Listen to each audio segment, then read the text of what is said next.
কেমন করে জন্ম হলো আমার? বলো না মা, তোমার কাছে কেমন করে এলাম?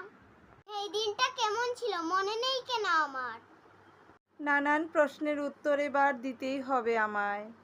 বললাম আমি ঘুমের ঘরে কান্না শুনতে পেলাম। তাকিয়ে আমি আমার কাছে তোকে দেখতে পেলাম। বুঝতে পারলাম লক্ষ্মীমা যে তোকে দিল আমায়। বাবাকে তুমি ডেকেছিলে নাকি নিজেই দেখেছিল?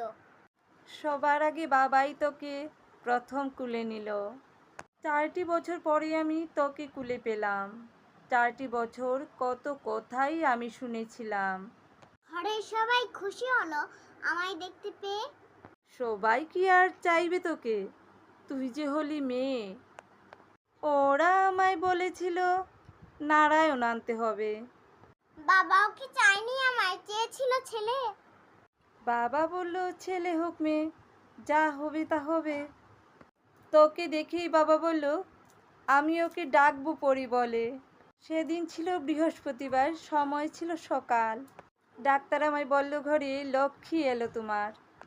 মানুষ ঠাকুর ঘরে লক্ষ্মী পূজে, ঘরে চায় না মেয়ে। ছেলে এমন বিশেষ কি মা, কেন চায় না মেয়ে? ছেলে নাকি বংশ প্রদীপ, বংশ রক্ষা করে। কুসন্তান হোক সুসন্তান হোক, মানুষ পুত্র সন্তান খুঁজে।